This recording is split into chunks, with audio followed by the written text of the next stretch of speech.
ایک قرآن میں کیفیت ہے سکرت الموت کی، ایک ہے موت، ایک ہے سکرت الموت۔ سکرت الموت کی منزل ہے موت سے پہلے۔ اب یہ ڈیپینڈ کرتا ہے ہر انسان کی اپنی زندگی پر، اس کے اعمال پر۔ کبھی کسی لیے سکرت الموت 1 منٹ ہے، کسی کے لیے 1 گھنٹہ ہے، کسی کے لیے شاید کئی دن بھی ہے۔ اور قرآن میں اس کی آیت موجود ہے سورہ قاف میں کہ جاءت سکرت الموت بالحق، کہ موت کی مستی، موت کا نشہ وہ پہنچ گیا حق کے ساتھ، ہر ایک کے پاس آنا ہے۔ وہ جو سکرت الموت ہے، اس میں جو انسان کی ساری وابستگیاں ہیں نا، یہاں سے جیسے اس نے زندگی گزاری ہے، وہ سب کا سب اس کے سامنے جمع ہو جاتا ہے۔ اس بارے میں جو علماء کی بھی واقعات ہیں، حتیٰ اگر انہیں کسی کتاب سے بھی حد سے زیادہ محبت ہوتی تو وہ کہتے تھے کہ اس کتاب کو سب میرے سامنے سے ہٹا دو، کہ ایسا نہ ہو کہ اسی کتاب کی وجہ سے شیطان مجھے بہکا دے۔ شیخ عباس قمی کے لیے کوئی کتاب لکھ رہے تھے اپنی، اور ان کو اس سے بہت زیادہ محبت تھی، تو ان کو محسوس ہوا کہ وقت آخر میں آ گیا، تو اپنے فرزند سے کہا کہ اس کتاب کو اب مجھ سے لے جاؤ، اس لیے کہ میری اس کتاب کے ساتھ اٹیچمنٹ اتنی زیادہ ہے، یہ جو میری تصنیف ہے، کہ کہیں اس کے ذریعے سے ہی شیطان مجھے نہ بہکا دے، اس کو لے جاؤ فی الحال۔ تو موت کا نشہ، اچھا یہ آسان ہو جائے اس کے لیے کیا کچھ کرنا چاہیے کہ جو آخر وقت ہے انسان کا وہ آسان ہو جائے؟ مثلا بعض علماء کے واقعات میں، آیت اللہ احمدی خنساری کے واقعات میں 12,000 مرتبہ انہوں نے سکرت الموت میں لا الہ الا اللہ کی تلاوت کی، اور پھر ان کی موت ہوئی۔ 1 ہفتے تک یہ کیفیت طاری رہی، اور وہ فقط لا الہ الا اللہ پڑھتے رہے بس۔ جیسے آیت اللہ حجت کے واقعات میں کہ انہیں معلوم ہو گیا تھا کہ تقریباً 2 دن بعد یا 3 دن بعد کی موت ہونے والی ہے، تو انہوں نے اپنے گھر میں جو مزدور کام کر رہے تھے انہیں فل پیمنٹ کی، کہا بس اب چلے جاؤ، کام بند۔ اپنی جو سٹیمپ تھی جس پہ وہ فتویٰ دیا کرتے تھے اس کو توڑ دیا انہوں نے۔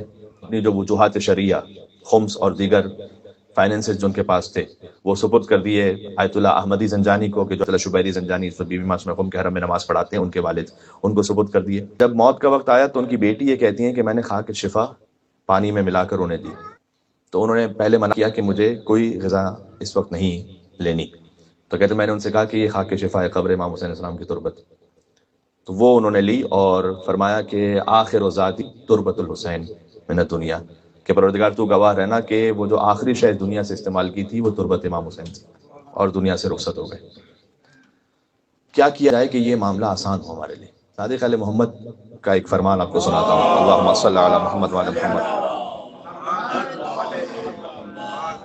امام علیہ السلام نے فرمایا کہ سکرت الموت آسان ہو جاتی ہے ان لوگوں کے لیے کہ لقرابتہ وصولا، فرمایا کہ جو خالی صلہ رحم نہیں کرنے والے ہوں، بہت زیادہ صلہ رحم کرنا، یہ صیغہ مبالغہ ہے یہاں پر، یعنی اپنے قرابت داروں، اپنے عزیزوں، رشتہ داروں کے ساتھ بہت زیادہ تعلق اچھا رکھنے والے ہوں، ان کے لیے معاملہ آسان ہو جاتا ہے۔ اچھا یہ صلہ رحم 3 طرح سے سکتا ہے۔ امام حسن مجتبیٰ علیہ السلام کا فرمان ہے، مولا یہ فرماتے ہیں اللہم صلی علی محمد وعلی محمد، مولا یہ فرماتے ہیں کہ صلہ رحم یا کسی سے بھی مواسات آپ کسی بھی مومن سے کریں، وہ ہو سکتا ہے بمال او بجاہ او بکلمت طیبت، یا اپنے مال سے، یا اللہ نے جو آپ کو عزت اور آبرو دی ہے اس کے ذریعے سے کسی کا کام حل کروائیے، یا کلمہ طیبہ، اچھی کم از کم بات تو کیجیے۔ ہمارے پاس مال نہیں ہے، ہمارے پاس کوئی ایسا اسٹیٹس بھی نہیں کہ جس سے کسی کا مسئلہ حل کر سکے، اچھی بات تو ہر ایک کر سکتا ہے، اچھی طرح سے بات کرنا، کلمہ طیبہ۔ امام نے کہا یہ 3 چیزوں سے صلہ رحم کرو۔ کبھی مال سے بھی زیادہ ضرورت اس بات کی ہوتی ہے کہ کسی کے ساتھ آپ بیٹھ کے کوئی بات کریں، کیونکہ ہو سکتا ہے کہ سامنے والا وہ بھی ثروت مند ہے، اسے مال کی ضرورت نہیں ہے لیکن کسی کے وقت کی ضرورت ہے۔ اور پھر امام اسلام نے دوسرا فرمایا ووالدیہ بارا، اور یہ سکرت الموت اس کے لیے آسان ہو جاتا ہے کہ جو والدین کے ساتھ نیکی نہیں بہت زیادہ احسان کرنے والا ہے، صیغہ مبالغہ یہاں پر، یہ 2 باتیں بہت زیادہ احسان۔ اچھا والدین کے ساتھ نیکی کا مطلب کیا ہے؟ آپ ایک حدیث کو دوسری حدیث سے جوڑے تو پھر مطلب کھلتا ہے۔ والدین کے ساتھ نیکی کیا ہے؟ امام السلام نے بہت خوبصورت جملہ ارشاد فرمایا کہ نیکی یہ ہے والدین کے ساتھ کہ ان کے کہنے سے پہلے ان کی حاجت کو پورا کر دو۔ اگر کہہ دیا تو پھر نیکی تو ہے پھر بھی، لیکن وہ نیکی کی اعلیٰ ترین صفت نہیں۔ اب اگر کوئی کہے کہ مجھے کیسے پتا چلے کہ میرے والدین کیا چاہتے ہیں، تو پھر وہ اولاد ہی کیا جسے یہ نہ پتا کہ اس کے والدین کو کیا ضرورت ہے، یعنی وہ بہت بے خبر ہے۔ ہاں یہ ضرور ہے کہ والدین کو بھی اپنی ایکسپیکٹیشنز ایک عام سطح پہ رکھنی چاہیے، ایک عام انسانی سطح پر۔ ان کی ایکسپیکٹیشن اس طرح سے نہ ہو کہ خود اولاد کے بس سے باہر ہو جائے، لیکن اولاد کے لیے کہا گیا کہ مثال کے طور پر آپ جانتے ہیں وہ کون سی میڈیسن یوز کرتے ہیں، آپ جانتے ہیں کہ وہ کون سا کھانا یوز کرتے ہیں، آپ جانتے ہیں کہ انہیں کس چیز کی ضرورت ہوتی ہے، اس سے پہلے کہ وہ کہیں اس سے وہ پوری کر دیں، یہ ہے والدین کے ساتھ نیکی کا سب سے اعلیٰ کمال۔ یہ سکرت الموت کو آسان بنا دیتا ہے۔ ایک حدیث اور سناتا ہوں آپ کی خدمت میں، کبھی کبھی پیغمبر اکرم جبرائیل امین سے کہتے تھے کہ اذنی، مجھے نصیحت کرو. اس کا مطلب یہ ہے کہ آپ نصیحت کسی چھوٹے سے بھی قبول کر سکتے ہیں، ضروری نہیں کہ ہمیشہ کوئی بڑا ہی نصیحت کرے. تو جبرائیل نے، ظاہر ہے وہ نصیحت کہاں سے کریں گے؟ خدائی کے حکم سے کریں گے. فرمایا کہ خدا نے 3 نصیحتیں کی، میں آپ تک پہنچاتا ہوں. پہلا فرمایا عش ما شئت فإنک میت، کہ اللہ یہ کہہ رہا ہے کہ یا محمد صلی اللہ علیہ وآلہ وسلم، اے محمد صلی اللہ علیہ وآلہ وسلم، عش ما شئت فإنک میت، آپ جیسے بھی زندگی گزاریں بالآخر فإنک میت، مرنا ہے. یہ پہلی نصیحت کی. یعنی کیا؟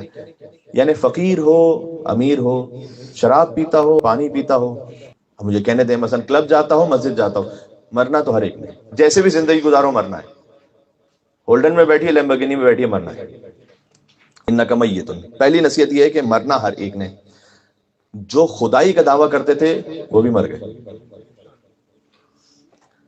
پھر کہا احبب ما شئت انک مفارق، یہ بہت اہم ہے، بہت غور کیجیے گا کہ جس چیز سے بھی محبت کر لو بالآخر اس سے جدا ہونا ہے.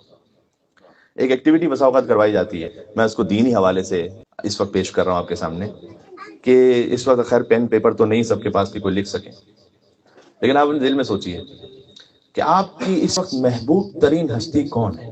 دنیا کی کوئی خاتون ہی ہو سکتا ہے کہ کسی کے لیے کوئی مال ہو، اس کی عزت ہو، کسی کی کوئی عادت ہو جو اس کے لیے سب سے محبوب ہے.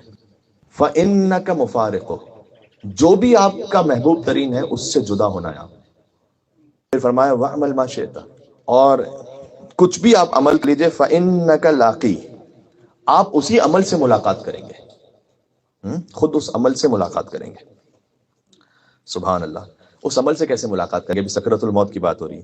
ایک جوان تھا، حضور مکرم اس کے پاس پہنچے، مرنے والا، تب سکرۃ الموت اس پہ طاری ہے.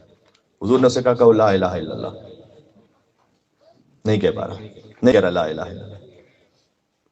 حضور نے کہا کہ لا الہ الا اللہ، نہیں کہہ پا رہا لا الہ الا اللہ. حضور نے دیکھا کہ خاتون قریب میں تشریف فرمائے، پوچھا یہ کون ہے؟ فرمایا کہ یہ ماں ہے ان کی. حضور نے اس ماں سے پوچھا کہ آپ کیا ناراض ہیں اس سے؟ تو کہا ناراض نہیں ہوں، بلکہ 6 سال سے ہماری بات چیت بند ہے.